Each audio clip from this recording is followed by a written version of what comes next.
In today's video, we need to go over the tropics for the third day or fourth day in a row here. I think it's the third. I don't know. But we've been talking about the tropics for a couple of days now, and we're also going to be talking about the entire upcoming pattern. There is still a roller coaster of temperatures coming up, and I'm sorry about that because I know it's much more confusing that way than if I was able to just tell you, oh, it's going to be colder or it's going to be warmer coming up. But it's really hard to say because we do have a colder period that we're in. It's going to stay that way, but there is some signs of some warmer times ahead. So it's just all over the place. We're going to be going over that at the end. There's a couple of storms, and actually the southeast and eastern states will eventually start to see some of that storminess trickle in as well. Yesterday, the outlook was kind of dry, but we do see kind of the light at the end of the tunnel there for that. So stay tuned for all of this. We're going to go over the tropics real quick. Big development. I've been kind of one step behind on this storm the entire way because I record my video. Like, for instance, the other day, it was a 10% chance, and then it got upgraded to a 50% chance right as I'm uploading the video. So it went from a 10 to a 50. And, you know, everybody's correcting me. And then I think yesterday, or the day before yesterday, was like, oh, it's already a tropical storm, or it's already a tropical depression, and I was calling it just the area of disturbance. And then yesterday I was calling it the depression, and then it had become a tropical storm as I'm uploading. So this storm has just been kind of running away from me, and I really, really hope to God that I don't upload this and then it's a hurricane. Obviously, that is not expected at this point, but none of the other stuff was either, really, so we will see. That's what I love about the weather. We never really truly know.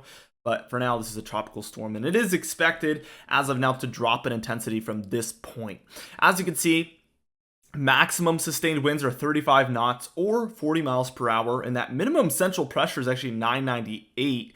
So this is a pretty decent storm here. Okay, it's moving south-southeast at 8 knots or 9 miles per hour, which was kind of our expected trajectory here, more of a southerly, southeasterly trajectory, and it has stayed on par with that expectation there. Now, as we take a look at the actual cone forecast for this one, we can see it is expected to become a tropical depression by 1 p.m. today. We'll see if it actually does downgrade or not to that, and then a tropical depression there by the time it's reaching Cuba. What's interesting is it's kind of taking this more easterly trajectory. I wonder if there's some potential for it to turn northward eventually. We will have to see. This one has been full of surprises. Tropical Storm Arlene, and it is one name out of the way. It is interesting. This brings me back. What was that one year where it was terrible hurricane season? I think it was 2020, where we had the historic hurricane season where we got into the Greek names. I want to say it was 2020, but correct me if I'm wrong on that one. And it is interesting kind of going through the names. Now we're through A, so the next one is B, and it kind of just puts us one ahead in the names list at the end of the year that we'll be looking back on. So that will play an interesting factor because it had the potential to certainly not end up doing that. So the fact that it did puts us one name ahead as we're taking a look at this upcoming potentially pretty active hurricane season, in my opinion. Now, we're going to get into the modeled guidance here, and as you can see, this is our upcoming storminess. We can see our tropical system. Actually, I don't have my pen. There we go. We can see that there is this storm right here. That is our tropical depression. So we're going to be watching that, or tropical storm, better yet. You see them all over the place. We can see that there is this kind of surge of severe weather, which was the topic in yesterday's video, as we have this kind of southwest to northeast flow of this moisture and warmth.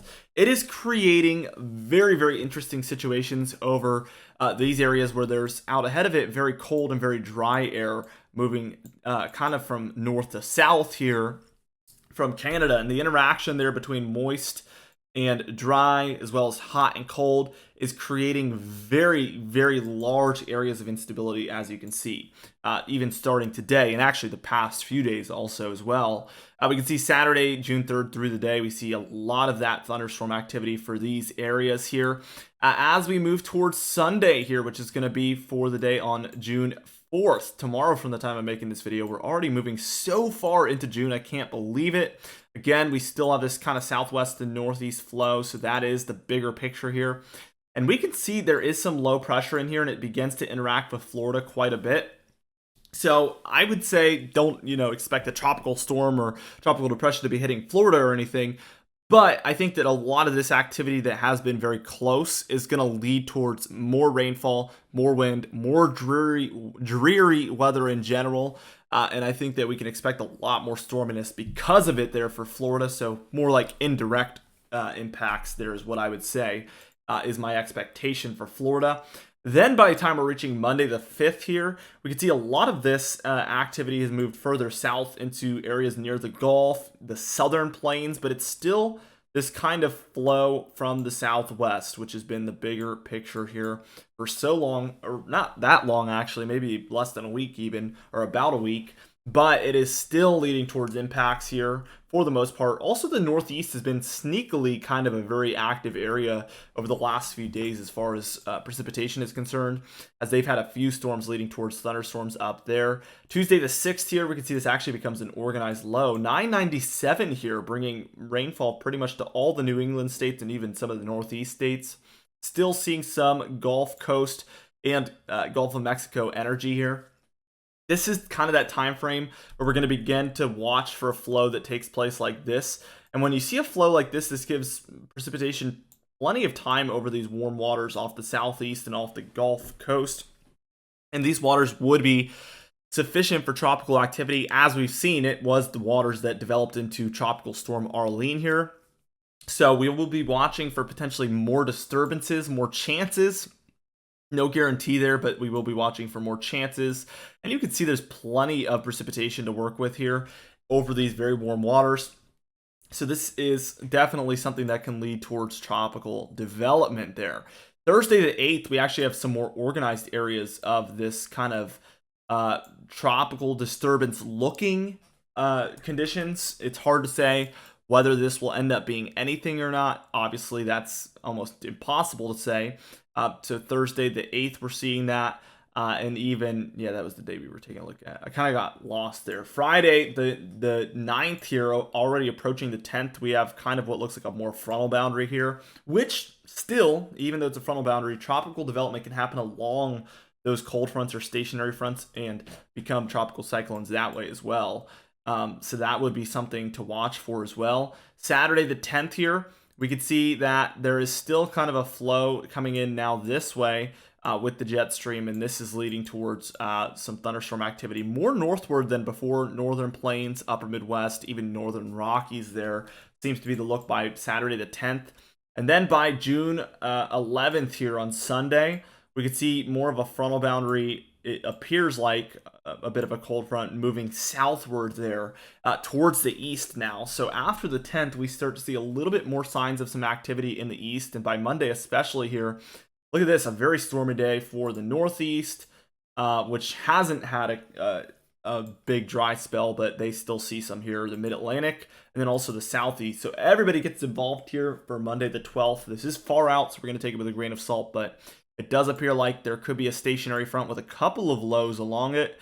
Something like this, which would bring some thunderstorm activity, some much needed precipitation, things of that nature. And actually, by the time we're reaching into the night there, at the end of the model run, we see things really building up for the southeast. So plenty of precipitation potentially on the way at the very, very end of the model run.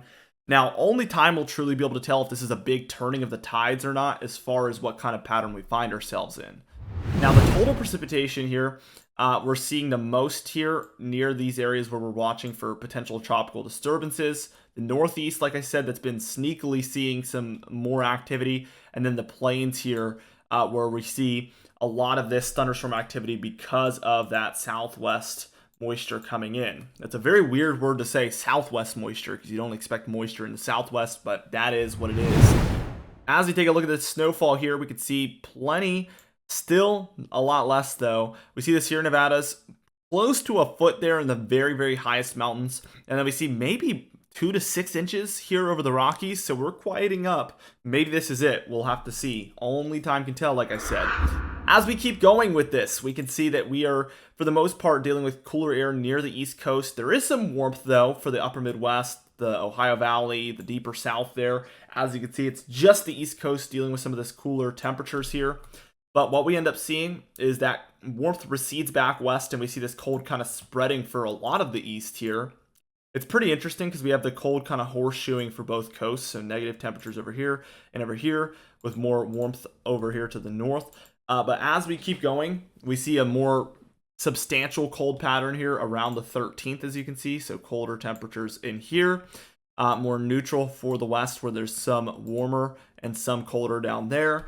But as we keep going, we can see that warmer air actually spreads into the east as we develop a strong negative PNA here. So this would look very strong because it's all the way up and down the west coast here. And this would quickly encourage warm air to spread into these areas. That is a classic pattern. So we watch this take place. Cold builds into the west, and watch how quickly the warmth fills in for the east there.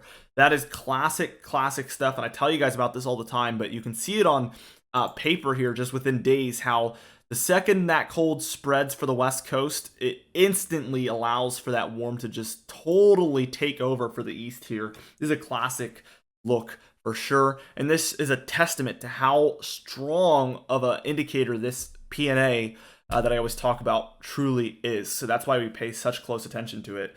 Anyway, guys, thank you so much for watching this video. Be sure to subscribe, as we do upload every single day, and we will keep you guys up to date with this pattern. Be sure to also click the bell icon for daily notifications when we upload, so you never miss one. Also, like the video if you did enjoy it, leave a comment down below, and I will see you guys in the next video.